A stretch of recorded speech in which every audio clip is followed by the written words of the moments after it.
मूकपञ्चशती मन्दस्मितशतकम् 81-90। अश्रान्तं परतन्त्रितः पशुपतिस्त्वन्मन्दहासाङ्कुरैः श्रीकामाक्षि तदीयवर्णसमतां सङ्गेन शङ्कामहे। इन्दुं नाकधुनीं च शेखरयति मालां च धत्ते नवैः वैकुण्ठैरवकुण्ठनं च कुरुते धूलीचयैर्भास्मनैः। श्रीकाञ्चीपुरदेवते मृदुवचः सौरभ्यमुद्रास्पदं प्रौढप्रेमलतानवीनकुसुमं मन्दस्मितं तावकम् मन्दं कन्दलति प्रियस्य वदना लोके समाभाषणे श्लक्ष्णे कुड्मलति प्ररूढपुलके चाश्लेषणे फुल्लति। किं त्रैस्रोतसमम्बिके परिणतं स्रोतक्षधूर्थं नवं पीयूषस्य समस्ततापहरणं किं वो त्विदीयं वपुः। किं स्वित्वन्निकटं गिरो मधुरिम अभ्यासाय गव्यं पयः श्रीकाञ्चीपुर नायक प्रियतमे मन्दस्मितं तावकम्।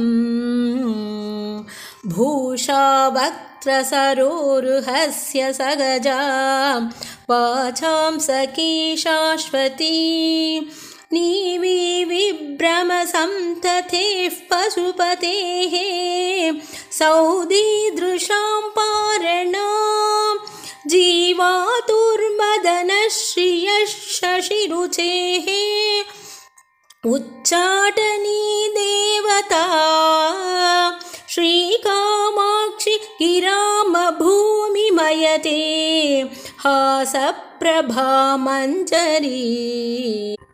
सूतिश्वेतिमकन्दलस्य वसतिः शृङ्गारसारश्रियः पूर्तिः सूक्तिजरीरसस्य लहरी कारुण्यपातो निधेः वाटिकाचन कौसुमी मधुरिव स्वाराज्यलक्ष्म्यास्तव।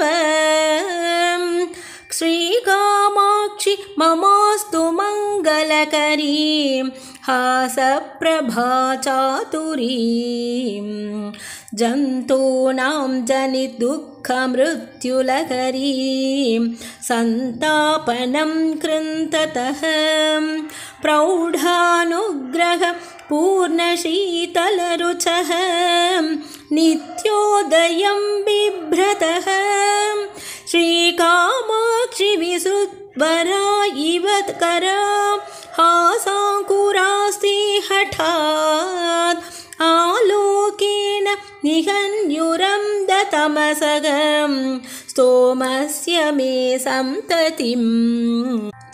उत्तुङ्गस्तनमण्डलस्य विलसत् लावण्यलीला नटी रङ्गस्य स्फुटमूर्ध्वसीमनिमुहुः प्राकाश्यमभ्येयुषी श्रीकामाक्षि तव स्मितद्युतितदिः बिम्बोष्ट कान्त्यङ्कुरैः चित्रां विद्रुममुद्रिकां वितनुते मौक्तिं वितानश्रियम्।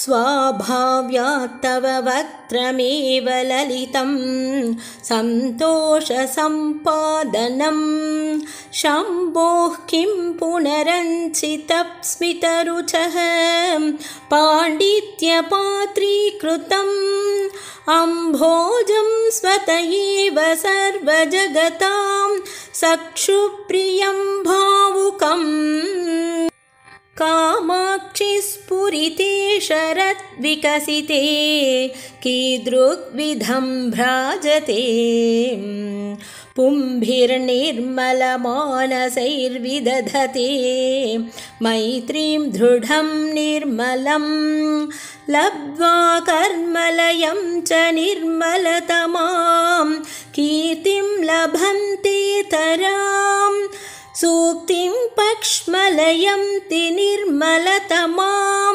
यत्तावकाः सेवकाः तत्कामाक्षि तव स्मितस्य कलयां नैर्मल्यसीमानितेः आकर्षन्नयनानि नाकि सदसां शैत्येन संस्तम्भयन् इन्दुं किञ्च विमोहयन् पशुपतिं विश्वार्तिमुच्चाटयन् हिंसन् संश्रुतिडम्बरं तव शिवे हासाह्वयो मान्त्रिकः श्रीकामाक्षि मदीयमानसतमो विद्वेषणे चेष्टताम्।